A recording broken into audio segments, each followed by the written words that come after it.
So I don't know. I just think the Bruins have to be honest with themselves. And the reality is there's too many names here. There's too many forwards, there's too many defensemen. Somebody, multiple people, as I said, who have played many significant minutes in the NHL and or with the Boston Bruins themselves, they will be subjected to being put on waivers or traded this offseason because something has to give. You're listening to the PuckUps podcast. It's time to hit the ice with Brian D. Felice. Welcome into episode 64 of the PuckUps podcast. I am Brian D. Felice, and thank you all for joining me. We're about a month away from the start of training camp for the Boston Bruins, and we still have a ton of questions. And so on today's show, I want to try to make sense of their roster. And along those same lines, what is the future in Boston for Matt Poitras and Mason Lohrei? All of that and much more. But first things first, if you haven't done so already, please go ahead and subscribe to the PuckUps on YouTube, Apple Podcasts, Spotify, or anywhere else that you get your podcast. And to get in touch with me or be part of the show, you can email me info@thepuckups.com. You can tweet at me on X at BrianDFelice_. You can tweet at the show at the PuckUps or leave a comment on YouTube, Instagram, TikTok, anywhere the show has a social media account and post content. All summer long, we've been asking ourselves questions about this Boston Bruins team, and all summer long, they've pretty much gone all unanswered. But the good news is, and as I said off the top, we're now a month away from the start of training camp for the Boston Bruins, and whether the Bruins like it or not, they're going to give us our damn answers.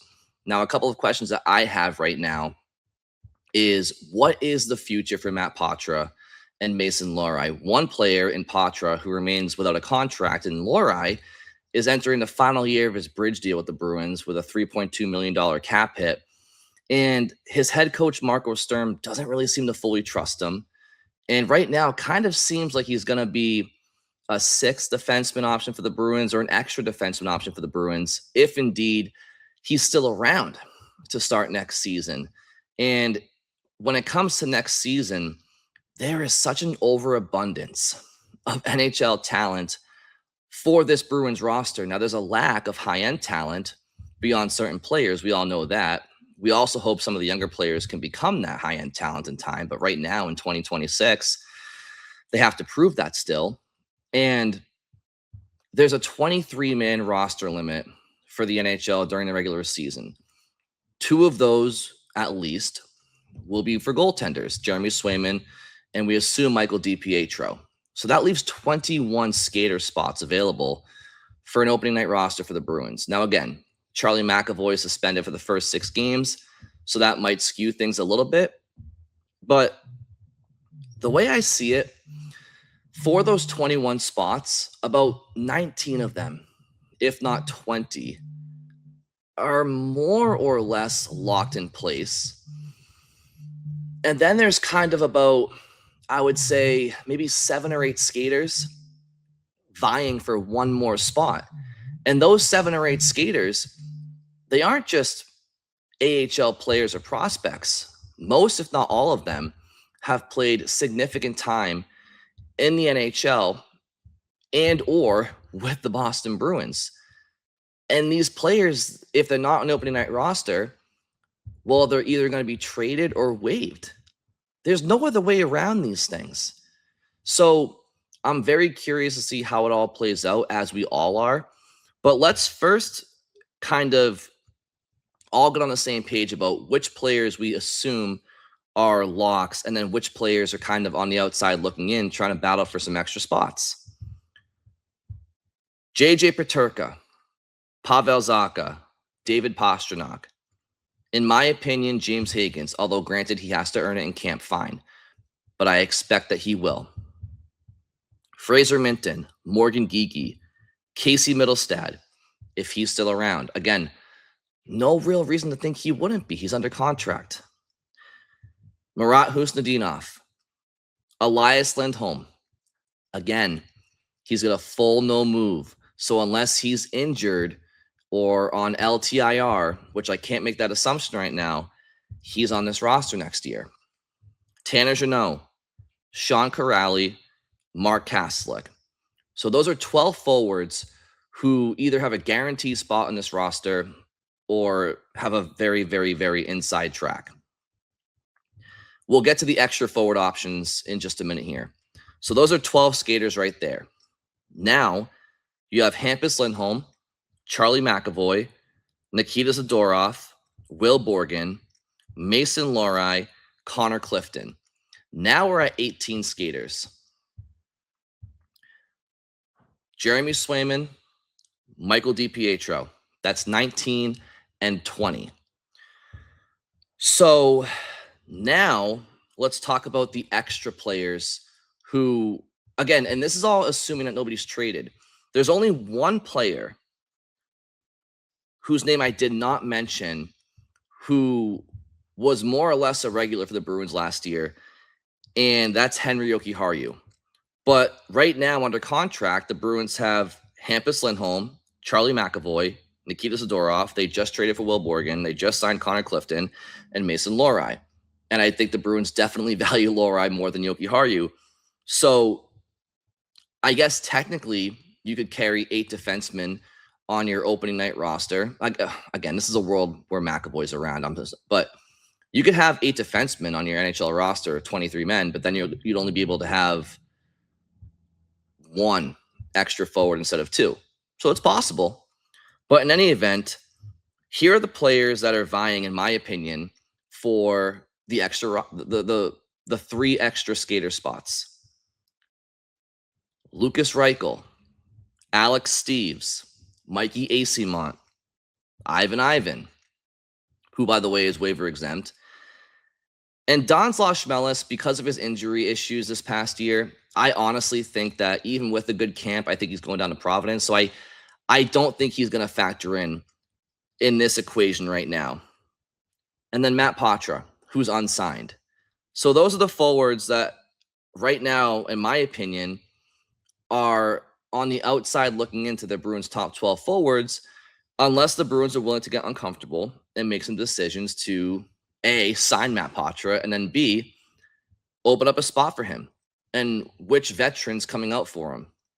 Well, the obvious answer would probably be Sean Corrali, but we have to see that to believe it. And then on the back end, you have Frederic Brunet, who the Bruins are very high on. Again, Bruins draft pick, has done everything the team has asked of him down in Providence, developing into the player they all hoped he could be. And now, even Trent Whitfield said it in his introductory press conference as Providence Bruins head coach. He just needs NHL runway now. He needs NHL opportunity. And Don Sweeney mentioned Frederic Brunet being pretty much ready for a spot twice this offseason. So you have to take that seriously. So you have Frederic Brunet, Henri Jokiharju, Jonathan Aspro, who made his NHL debut last year at the age of 26 years old and did so well with it that he carved out a role for himself with Charlie McAvoy. Now, I don't know if that's a long-term pair, but again, we're talking about players where it's either make the team or you're waived. And these players are players that, have been on this team and, or very well could be if given the chance. And then Jordan Harris. So again, in my opinion, just to kind of boil it down here, you're talking for 3 extra skater spots in this roster. You're talking Lucas Reichel, Alex Steves, Mikey Acimont, Matt Poitras, Ivan, Frederic Brunet, Henri Jokiharju, Jonathan Aspro, Jordan Harris. Now, Ivan does not need to clear waivers, so he can go right down. So you can scratch him off this exercise, in my opinion. So let's boil it down again. Players who I think are not currently penciled in to the Bruins roster that very well could be on the roster, and if they aren't, would either need to clear waivers or be traded. Lucas Reichel, Alex Steves, Mikey Acimont, Matt Poitras, Frederic Brunet, Henri Jokiharju, Jonathan Aspro, Jordan Harris. So, the numbers don't lie. Something has to give here. Now, if you're asking my opinion, I can see a world where if I were in charge here, again, to the point of this conversation in this episode, maybe Mason Lohrei's traded. Because honestly, I could see Lohrei being traded and I could see Jokiharju being waived. Whether or not Jokiharju gets claimed or not, I don't know. Someone's either going to take him and his cap goes off your books, or nobody takes him and you can bury part of his contract in Providence. So I'm less concerned about Yoki Haru because I just don't think Sturm trusts him. And if the Bruins can't find a trading partner for him, they'll just put him on waivers. And if somebody claims him, great. If nobody claims him, you still get to alleviate some cap space. Lohrei is the interesting one for me, where he's in the final year of his bridge contract and he has trade value. He does. Even the biggest Lohrei detractors, I'm sorry, he has trade value.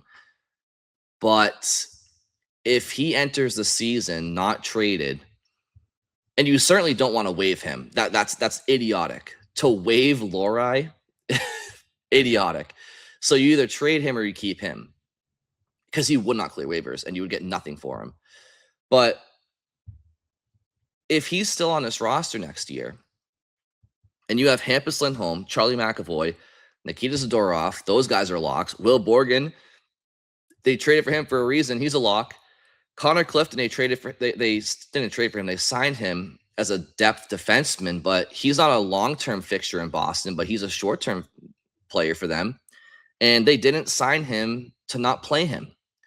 Clearly, they like his physicality, and Marco Sturm thinks he can work with him. Frederic Brunet, he has a lot to prove, but the Bruins seem willing to give him an opportunity because he's earned it. Jonathan Aspero, we all know Marco Sturm likes Jonathan Aspero, and the Bruins do. And he was a top 6 defenseman for them last year. And so was Jordan Harris, by the way, before he got hurt. He earned some playing time, some keeping that lineup. So Aspero and Harris, those are two guys that, especially if Yoki Haru and Lohrei are still around, like, somebody's got to get waived. They can't keep all these guys. And I don't think they want to waive Frederic Brunet, because maybe he clears, but he's a homegrown talent that you've invested in, and he's developed in front of your eyes, and everything you asked of him, and you think he's going to be a good player for you. You don't waive that guy. You just don't, because you don't want to risk it. Maybe he clears, but maybe he doesn't. And you're gonna waive Brunet to keep Harris or Yoki Haru, or hell, even Aspero, who I like, or Lohrei, who, sure, he has good offensive ceiling, but he's not ever going to be a good defender, because you have to have a level of physicality, and he just doesn't have it. And the Bruins clearly don't really trust him all that much. So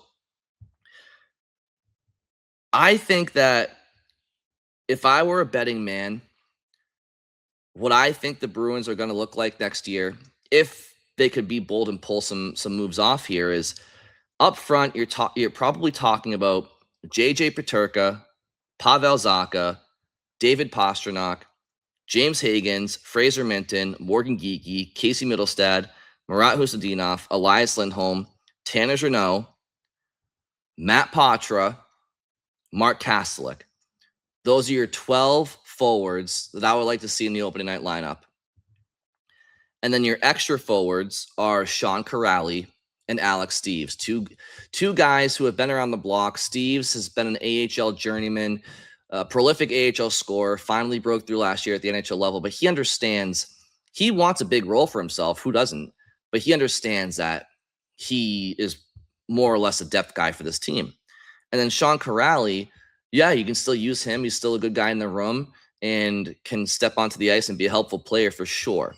This is not an indictment on what Sean Kuraly isn't. It's more about what Matt Poitras should and could be.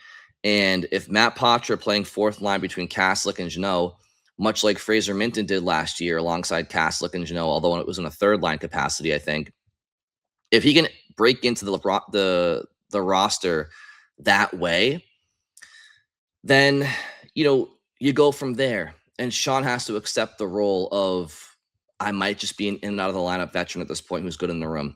And that's okay. It happens every year with every team. That happens with somebody. And if they don't re-sign Poitras and you don't trade him and you waive him, I think he's going to be picked up. And why are you waiving Poitras? For Sean Kuraly, for Alex Steeves to stick around? Like, to me, that's just not seeing the forest or the trees, and that's very bad big picture managing by the Boston Bruins. But we'll get to that in a second. And then I think up front, I think you waive Lukas Reichel most likely, probably clears. You trade Mikey Asimont, and if you can't trade him, you waive him. He probably clears. He probably clears. Ivan doesn't need waivers, so he goes down to Providence. Donzla Schmelis, he'll be in Providence. So you're really talking about up front, there's a world where you can sign Poitras. You don't have to waive Corrali or Steves. Those are your extra forwards, which honestly, I like those extra forwards because they bring versatility, and I like those two guys as your extra forwards. If you're gonna have extra forwards, it shouldn't be a young skilled player who, like, you want it to be, a depth older guy who understands it. You want your young players playing. You want the skill in the lineup. You don't want skill on the ninth floor 50 games a year. If that's the case, put them down to Providence. But honestly, some of these kids now, they're not going to clear. So I think if you have Poitras in the lineup, if your 12 forwards to start the season are Peterka, Zacha, Pasternak, Higgins, Minton Geeky, Middlestat, Husadinov, Lindholm, Jeannot, Poitras, Kastelik, and then your extra forwards are Corrali and Alex Steves. With their current group, I think that's the best you can probably ask for in a realistic sense. And then you have Reichel on waivers, and he clears hopefully, and he just plays all minutes in Providence. Then you call him up throughout the year if need be. Mikey Asimont, again, you hopefully can trade him to a spot that wants him in a depth role. But if not, you put him on waivers. Hopefully somebody takes him. And if not, sorry, Mikey, you're going down to Providence. And that's the penance that Don Sweeney has to pay for bringing all these fourth line grinders in last year. You want to hurt feelings now? You don't want to hurt feelings now? That's too bad. You brought them in. Again, Ivan, Donzla Schmelis, they're in Providence. And then on the back end, you have Hampus Lindholm, Charlie McAvoy, Nikita Zadorov, Will Borgen. I would like to see Frederick Brunet and then Connor Clifton. And then your extra forward or your extra defenseman, as long as he's still around, Mason Lohrei. So if Lohrei is still around, your 7 defensemen should be Lindholm, McAvoy, Zadorov, Borgen, Brunet, Clifton, and Lohrei. And what sucks is now you have to waive Jordan Harris, who I like. You have to waive Jonathan Aspero, who I like. And the Bruins will hope that they clear because they like those players in their system. Henry Jokiharju, similar to Mikey Asimont. You try to trade him, and if you can't, you waive him. So in this situation, but again, this can all change. IfLohrei's traded, well, then you don't have to expose, one of Aspero or Harris. I still think even if they move on from Lohrei, they still try to move on from Jokiharju. I just don't think Sturm likes really either one of the way that they defend with their physicality or lack thereof. So, when it comes to Matt Poitras and Mason Lohrei, I just can't help but feel like if you don't see the long-term vision for them, to me, they're still the wild card tandem. I'm not sure exactly what you get for those two, but if you could package those two together, and I like Matt Poitras. I think Matt Poitras should be on this team going forward. I think his compete and his hockey IQ fits for Marco Sturm's system, whereas Mason Lohrei, I just don't see him fitting Sturm's system very well. But the Bruins have to be honest with themselves. If they can't come to a contract agreement with Matt Poitras, you can't just waive him. Like you have to maximize him as a player, as an asset. If you're not going to have him for your own, then you can't just waive him. And then same with Lohrei. If Lohrei is going to be on your bench at on your ninth floor at $3.2 million of a cap hit in a contract year, in a second year of a bridge deal, if he's in and out of the lineup all year, like whatever value he has will absolutely plummet. Absolutely plummet. And good luck trading him for anything, worth a damn then. So I don't know. I just think the Bruins have to be honest with themselves. And the reality is there's too many names here. There's too many forwards. There's too many defensemen. Multiple people, as I said, who have played many significant minutes in the NHL and or with the Boston Bruins themselves, they will be subjected to being put on waivers or traded this offseason because something has to give. They're not going to trade or waive Will Borgen. They just brought him in. I don't think they're going to waive Connor Clifton. They brought him in for a reason, to be a good depth defenseman for them, or sixth defenseman for them. I don't think they want to waive Frederic Brunet, and it's a short training camp, so you can't put too much stock in his training camp one way or the other. You either believe in the player or you don't. And I just don't think they want to put him on waivers. They've seen Mason Lohrei. And by the way, Lohrei is about 3 or 4 years older than Frederic Brunet. So if you're talking even long-term asset management, if you believe in Brunet more than Lohrei, then, you got to stick with them. So I don't know what the future holds for Matt Poitras and Mason Lohrei. We will find out over the next month what the fates are for all these players. But as I said, you got 23 roster spots for an NHL roster, scratch 2 away for goaltenders. So you're talking 21. And this Bruins roster, most of these guys they're already locked in. So I still think there's about 7 or 8 guys that are vying for, 2 or 3 spots. And all of those players are capable of being NHL players and have been. So people are going to be uncomfortable. They're going to be waived. They're going to be traded. But this is the situation that the Bruins are in. There's no way around it. So let me know what you guys think. What would your opening night roster be? And again, let's just forget the McAvoy suspension part. Assume he's in the rotation. Who are your 23 players to be rostered for the Boston Bruins if you were behind everything? For me, again, just to reiterate, my forwards would be JJ Peterka, Pavel Zacha, David Pastrnak, James Higgins, Fraser Minton, Morgan Geekie, Casey Middlestad, Marat Huzadinov, Elias Lindholm, Tanner Jeannot, Matt Poitras, Mark Kaslick, extra forwards, Sean Corrali, Alex Steeves. You waive Reichel. You waive or trade Asimont. You send Ivan and Don Zlashmelos to Providence on the back end. Hampus Lindholm, Charlie McAvoy, Nikita Zadorov, Will Borgen, Frederic Brunet, Connor Clifton, and then ifLohrei's still around, Mason Lohrei, and then you waive Aspero and Harris. You trade or waive Yoki Haru. If Lohrei's traded, then Lohrei's traded. You trade or waive Yoki Haru, and then you waive Jordan Harris, and Aspero is your extra guy. Or depending if you like Harris better than Aspero, you waive Aspero and Harris is your extra guy. And then your defense or your goaltenders are Swayman and DiPietro. So again, a lot to solve itself in the next 5 weeks here, 6 weeks before opening night. And we'll be here the whole way to cover it. So thank you all very much for listening. Enjoy your weekend, and I'll talk to you on Tuesday.